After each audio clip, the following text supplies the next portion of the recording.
I feel like it's kind of like I signed up to be on a roller coaster and it's too late to get off. So as you're going up, you're scared. You start to be like, did I do the right thing? Is this the right move? It's like too late. You're signed up. You're gonna Mhm. move forward.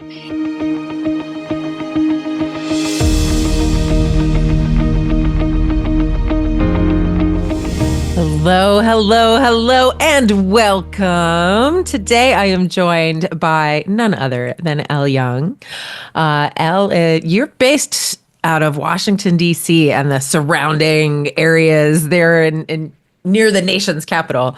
And you've been growing your business and full tilt for a year now. And so I'm really excited to dig in with you today because I want to know what that year has looked like. You started your business last January, right?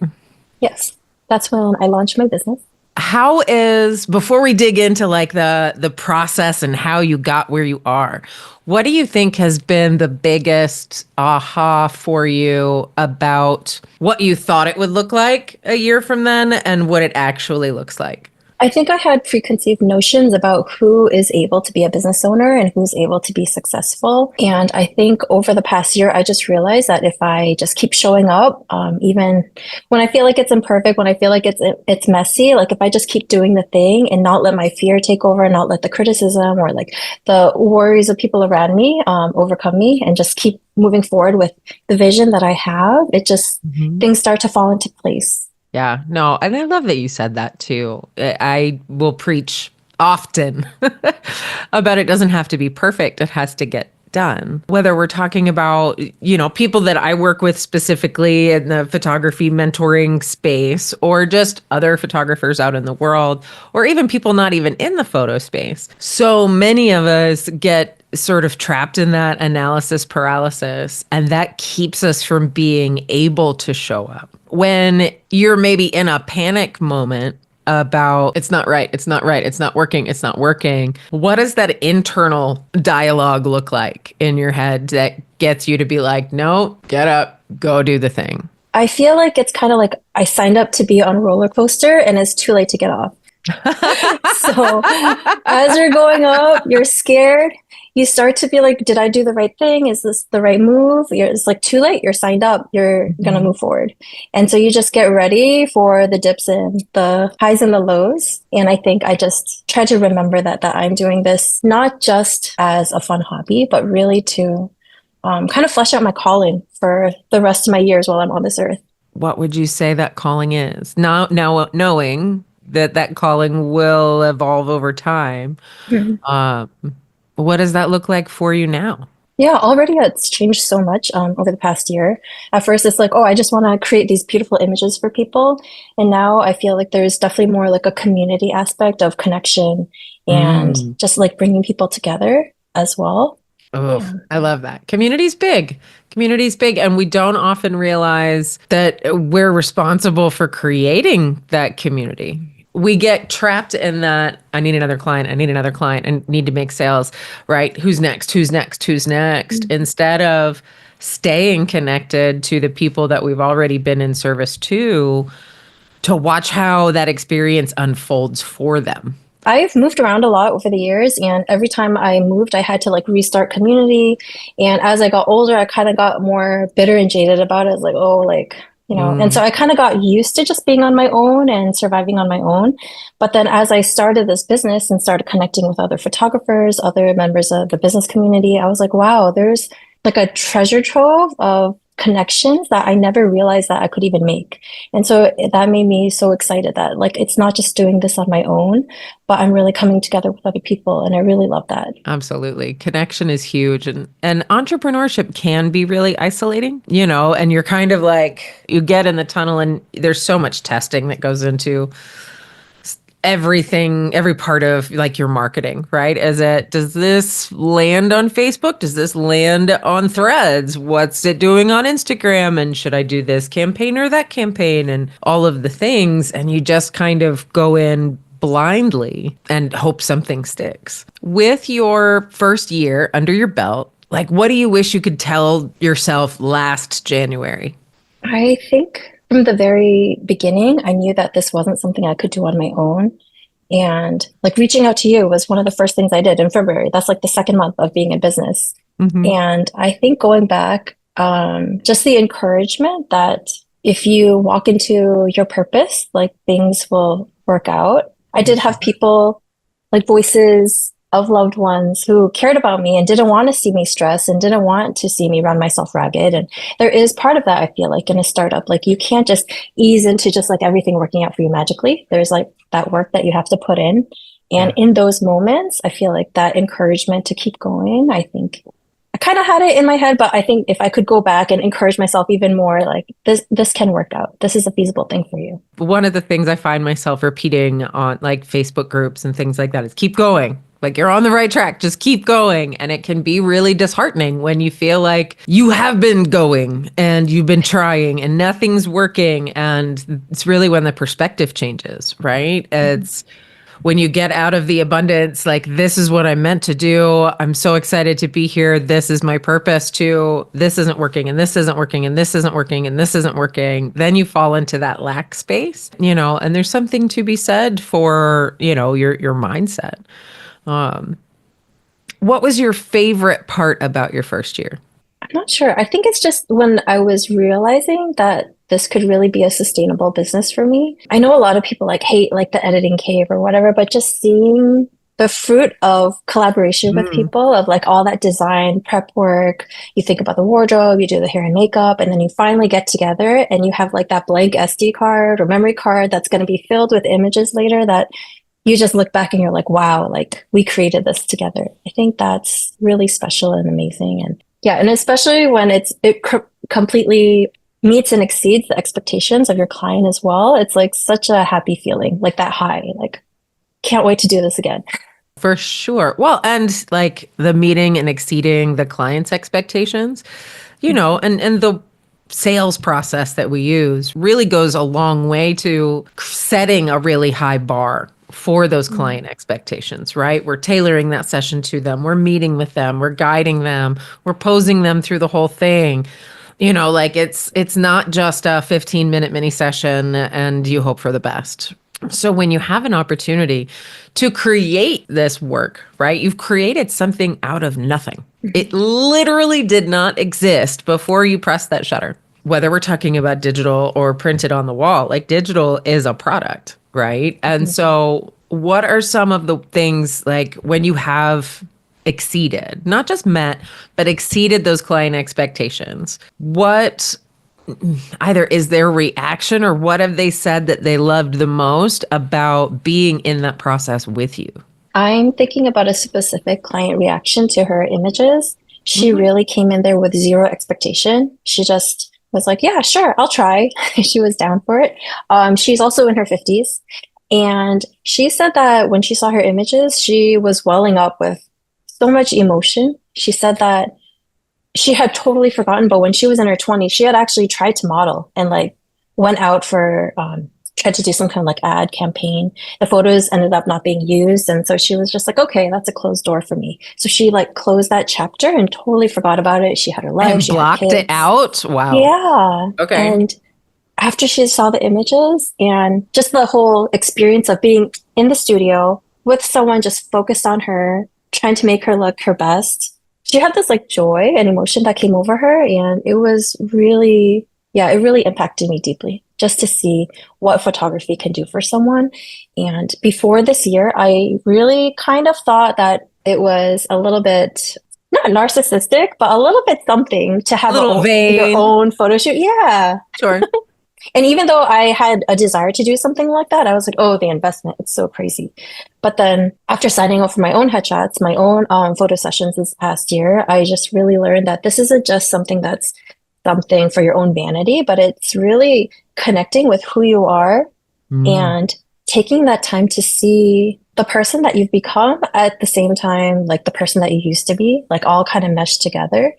And with every click of the shutter, you kind of like can redefine yourself and you just show up in new ways that you never thought you could before. That transformation is so powerful because then you start thinking like, if it was that impactful for her in the moment, what does it look like as she thinks about it later on that day or tomorrow or the next day? And I know I've talked about this on the podcast so many times because it affects how, that experience affects how you show up in your life, as well as it's not just, wow, these are beautiful. And then you're done and you leave. And, like that's now ingrained as having been an experience, right? With what you're witnessing with these clients that you're working with, how is that informing how you're showing up in your marketing and in the service that you're providing?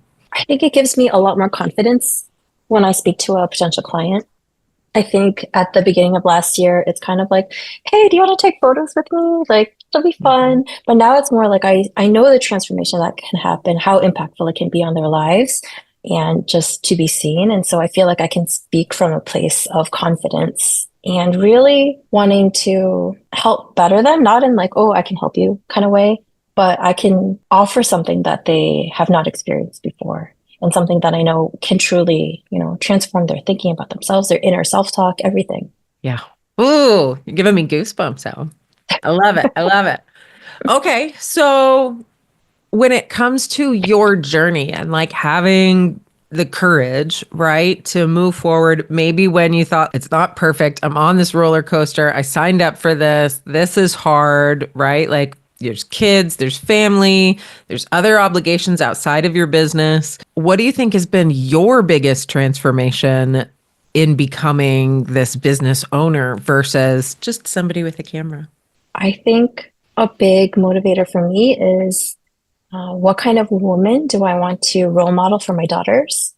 And I feel like when I tried to be a stay-at-home mom after quitting my job, I was like, I am not showing up as the woman that I want to be for them. I am so stressed and I am so like at the end of my rope and so quick to be triggered. But I feel like after starting this business, of course, like I still have my moments, but I feel like I'm showing up as a better role model for them. I want them to see that you don't have to just please all the people around you all the time and be tied to their expectations of you. I want my girls to grow up and think, oh, I can do what I want to do. Like if it's in my head, I can achieve it, if I go after it. And that people pleaser part, I know every woman struggles with it to some point at some point in their lives. And I really want to equip my daughters to grow up and not think they have to please everyone. You're right though. Like, and I don't think it's just women. I think men experience it too. I Mm-hmm. think as women, we're conditioned a little bit differently. But people pleasing is toxic. And it can show up in really crazy ways. It can show up as, instead of an excuse, as a reason. Well, this is what she wants. This is what she wants. So I have to do it this way.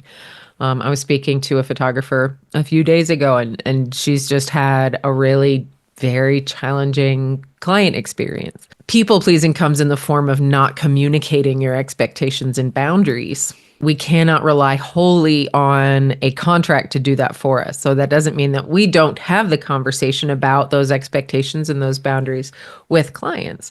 That can be done and communicated in a really kind way. It's not, this is my boundary, and be really aggressive and gross and mean about it. Like, I know I'm in people pleasing mode if I have a client reach out that either is disappointed about something, or maybe their expectation wasn't met, or, insert reason here. I know, oh, where was I avoiding that? Right? It always points back to your process. When you're in that communication with clients, it can feel really tricky, especially when you're new. Right? Who am I to put these boundaries in place or expect this much or command this price point? And then you start to realize like the impact that you were, really connecting with of this transformation, both for your client and for yourself. That's what brings the confidence. Now, what's the difference between confidence and courage?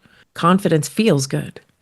Other than that, there's really not a difference. Both are requiring that, fear is going to be there anyway, no matter what, right? I think starting a business, because you can talk to people who've been in business for years and years and years.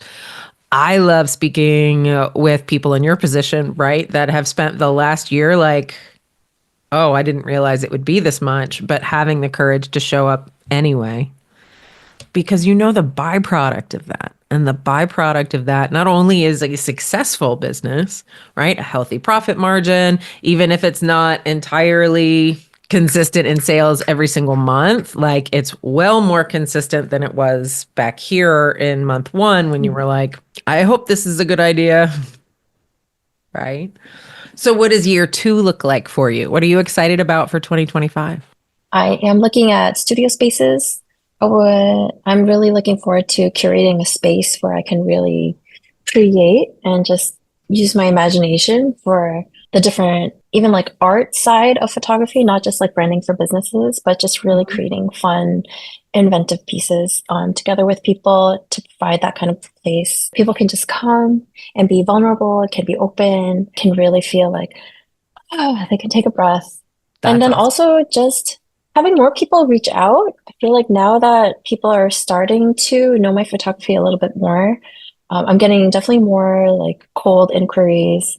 And it's to the point where like I'm not really advertising on any paid ads yet because what is coming in is enough to keep me busy right now. Having organic reach is huge because you are building a reputation, right? We've got social proof. You're working with clients regularly. You had a knockout month. Was it the end of the year or January? One of the two, you had posted a really great win. And, Genuine. just about like the evolution of the business, right? Like I started here and I got to here. And now we're looking at, investing in a space where you can evolve not only the business, but as the artist. It's such a great leg up. And we often run into it way too fast because it's inevitably what we want. We're creatives and we want to be creative on our terms when we want to. Like for my studio, I actually closed my studio. Well, the brick and mortar location. Like I'm still working with clients before everybody panics. I just don't have that overhead because I will be moving this spring. And so it was just time to zip that up and then I can rent studios and support other photographers here in their spaces. The business has to support that evolution. So when we're talking about numbers, and I'm going to go off on a little side tangent here. And you think about overhead and you want to make sure like, okay, I'm using my spreadsheet every month and I know what my overhead looks like. I know what's going out. I know how many people I have to get in front of in order to book this many clients. I know where my sales average and my cost of goods are. But we're not taking in, or often enough, we're not taking in enough consideration for those future investments. And because we're creatives, we have to prioritize the evolution of our skills as an artist.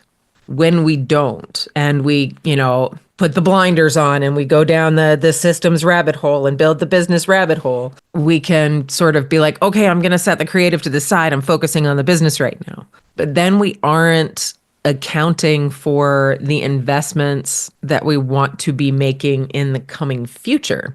And so you have to incorporate those savings into your monthly overhead so that when the perfect opportunity presents itself, you have the resources to take advantage of it. So when you're looking at studio spaces, you're walking in and you're seeing all of this potential, right? Because your heart wants it. It's like, Mm-hmm. yes. Yeah. So just be planning for it no Mm-hmm. matter what. Okay, maybe the studio comes and you find the overhead's carrying it. You're good to go. Well, that doesn't mean that the savings for future opportunity stops. Because when we disallow that evolution as a creative, we start to wilt. And when we start to wilt, our sales will reflect that too. Okay, so we're getting a studio space this year. And I noticed you are doing a campaign for women over 40, over 50. Yes, 40 over 40. Has that just started? Is that something that's been in the works for a while? Like, tell me more about why that's exciting for you. Okay. I announced it about a month ago, and so some women have already signed up. A few women have already been photographed, and then there's Mm-hmm. an interview piece. So it's kind of ongoing. I haven't really shared that much about the marketing BTS behind it to really get women because I was finishing up some other projects. But now in the next few months, I want to really start pushing the 40 40 campaign. It's a great opportunity for a woman to be highlighted, to be celebrated, to kind of be seen. a Hmm. lot of the women over 40 and 50 talk about how they do feel invisible and they do feel like they're kind of just on the outskirts of the story now. And I just want to drag them back into the center and be like, no, you're not done. We want to You're share not your done. You stories. are the Mhm. story. Like, what is it? You are the Yes. moment, right? Yes. Well, what is it about that demographic that you really enjoy as far as like, this is who I want to photograph, right? Because it's not just as a byline. That invisible piece really carries a lot of weight when we sit with it for a minute. Like, youth is so celebrated and, Hmm. cool. But there's a lot of wisdom in that growth space too. Why do you particularly love working with these women? I think a big part of it was when I was in my 20s and 30s, I just thought 40s and over, you're kind of like done. I didn't really, I didn't really know. I was like, but that's more than, that could be more than half your life, your 40s, Hmm. 50s, 60s, 70s, right? And so it just, as someone who recently turned 40 and thinking about all these things, I just really love to hear the stories personally about how women have evolved over the years and how they see themselves, and if there is an opportunity for them to reconnect with parts of themselves that have been pushed to the side for a long time while life was super busy, I really welcome that and would love to have a community of women who just are really devoted to that, to kind of showing up for themselves. Yeah, it's just so exciting to me. Every time I talk to someone, they're kind of like intrigued, like, oh, 40, can I be part of them? Yes, of course you can be part of that. Anyone's welcome. All your stories are special here. So, A lot of people, especially women over 40, I can say that I'm 48, so all of y'all give me a hard time. But one of the biggest questions most of us are asked is, what am I going to do with all of these photos? I jokingly, well, not even joking, I'm dead serious, right? My response is usually like, well, you love them. When it comes to photos, there's a big legacy component. Even if the photos never see the light of day, maybe they're just for you, right?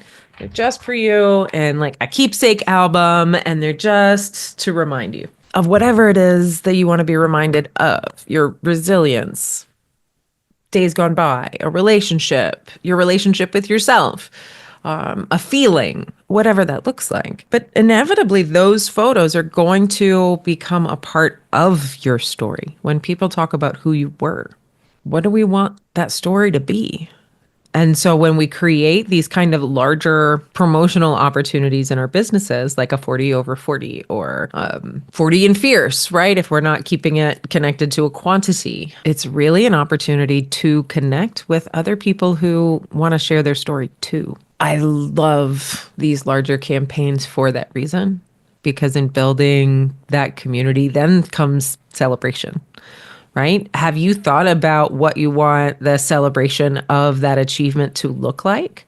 Is that an event? Is that a book? Is that a billboard? Like, what does that look like for your business? so at this moment, I'm planning a gala event in July, and I found a local vineyard who's willing to host us. And I'm planning to do like a magazine with Hmm. an image of each woman, and then a blow up an image for each woman at the event as well. And yeah, That sounds um, exciting. I want you to sit with this for a second, right? And it might just be something you're like, that sounds like a good idea. Let's put a pin in that. I'll come back to that as this unfolds, right? But any photographer who's considering a campaign, whether it's based off of a demographic or a specific genre, all of you have the opportunity here to create community and to truly step up and put your business behind your purpose. There's all of this hoopla around empowerment photography, especially when we're talking about women. That's not to say that men can't experience empowerment photography. Of course they can. But with women specifically, and it drives me a little crazy, women are already empowered in themselves. We simply, as photographers in this space, are facilitating opportunity for them to reconnect with their self empowerment. But when you celebrate them together with the community that you have curated through connecting in your work and creating this beautiful artwork with them and for them, well, now we're giving other people who identify in that space of that demographic, in that genre, permission to celebrate as well. And that's what I love about 40 over 40 isn't a new thing in the Mhm. photo space, right? It isn't. And that's okay. It doesn't have to be completely innovative and a new way to celebrate someone. What it is, though, shows the merit of the intent. And the intent is to showcase and celebrate a generation, two generations, Gen X and boomers, that for the last 50 years, once you cross that bridge into 40, like you were saying earlier, Elle, like, oh, I just thought you were just kind of done. Now you're a grandma, maybe put mom out to pasture, like, Yeah. but you give other people an opportunity to celebrate that avatar. Everybody breathing deserves to be seen, deserves to be photographed, and deserves to be celebrated. I think the innovation comes not necessarily in the type of campaign that we're creating, but in how we're celebrating them. So I'm really watching, Elle, to see how this event unfolds for you and how many other businesses you can bring in to help Mhm. celebrate these women, because I already know the art's going to be pretty terrific. Okay.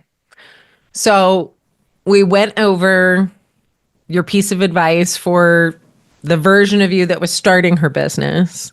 Mhm. If you could look forward and say it's January of 2025, and you look back on this year, or 2026, sorry, January 1st, 2026, and you look back on this year and feel like, oh my God, it all came together.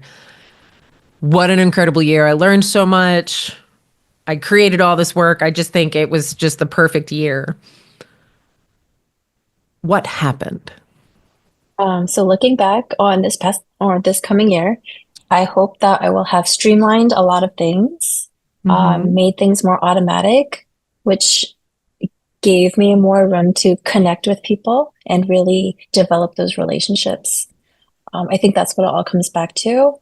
And I want to partner with people to help me with my business, like bookkeepers, assistants, Mm-hmm. different people, so that I can serve my clients better and really be also a resource for like other photographers as well. Like, I think connecting with a community of Mm-hmm. photographers is also something that's important to me. That it's not just like me doing this on my own with my clients, but just Sure. as a group. I mean, there are thousands of photographers, but there are millions of people, and I can't take pictures of all of them. Right. So I really enjoy that community over competition kind of aspect. I don't know what that will lead to, but I would love to just move in that direction. Okay. Community So and we've connection. got some, now that you have kind of systems in place, now Mhm. it's, I'm spending too much time doing all of this nitty stuff. What of this can I automate without compromising on the service that I'm giving? And how much of this could I get somebody else to do so I can spend more time connecting with my audience and that, well, maybe market is a better term than audience, right? So that you can be connecting Mhm. in the photo community as well as in the professional community, as well as, in your family life. Being able to really kind of spread your wings will again take some investment, but that automation should give you some freedom of time, maybe even some feeling of security to know that I don't have to depend on my brain to remember to do X, Y, and Z. Like it's automatically done. So yeah, I'm looking forward to that scale for you too. That's going to be fun. Definitely. So I like how you mentioned family life as well, because that's also a priority for me. But when you're like looking back, like I didn't even think about that. But that's a big piece too. Like I hope in the next year I can be like, oh, I was more present with my family. I made more memories and experiences with them.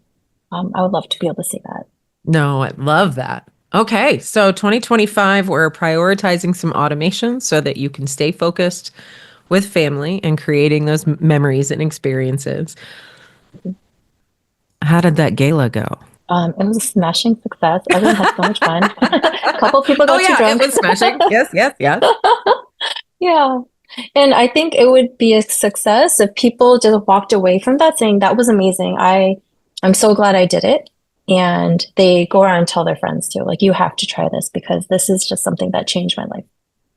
I love that because it is life changing, even if it feels like a drop in the bucket, or a drop in the ocean. it has the potential to change the trajectory of someone's life simply by allowing themselves to be seen, let alone celebrated. Right. And so, yes, we all want an army of ambassadors just talking about how much they loved it. But Mhm. because those ambassadors, those people have gone through that experience, we press things that feel like luxuries off to the side that seem like they're not a priority because we have these big long to-do lists of 1, 2, 3, 4, 5. But at the end of the day, the biggest priority is always you.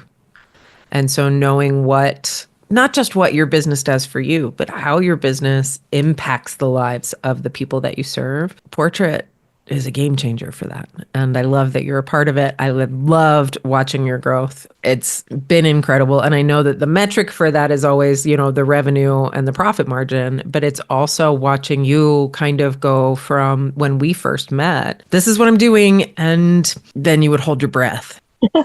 And now I speak to you and you have a clear direction. And there is definitely a lot of like, okay, I got to do this. I got to do this. I got to do this. Right. But there's a connection to yourself that I think is much deeper and much stronger now that you have 100% committed to the success of this business because you're starting to realize the impact that it has for your life. And I'm really proud of you all. Thank you so much, Kat. You were such a huge part of why I got where I got. Just me shaking you and screaming. No, come on, Yeah. just do this. No, in all seriousness, though, like I've been really blessed to have you as a part of Takeover. Community is important to me too. And so knowing the numbers and the statistics of nationwide, and I went on a bit of a tangent on one of the calls this week about, and the original question was around messaging. Well, do we as photographers need a mindset shift in how we're marketing? Like everybody's expecting these mini sessions. And we had been talking about pricing throughout the call leading up to that point. But that question was coming from somebody who has been struggling for months about the value and the impact of her work and realizing that she was saying like, well, we as photographers need to stop hustling these things. And they're out of all of the businesses in the country, all of them, not just photography, but all of the businesses in the country, 51% of them are owned by women. Yet we only bring in 4% of the total revenue that's generated by 100% of the businesses. And it's because we're all clutching our pearls of, our narcissistic and making it about us and insecurity instead of saying, no, this work is valuable and I deserve to be paid because I appreciate the impact that I have on your life. And watching somebody step into really owning that is a big deal because that 4% is going to grow and it's going to grow exponentially. And if I have anything to do with it in the photo space, let's roll. 100%. Indeed. Indeed. Elle, thank you so much for being here with me today.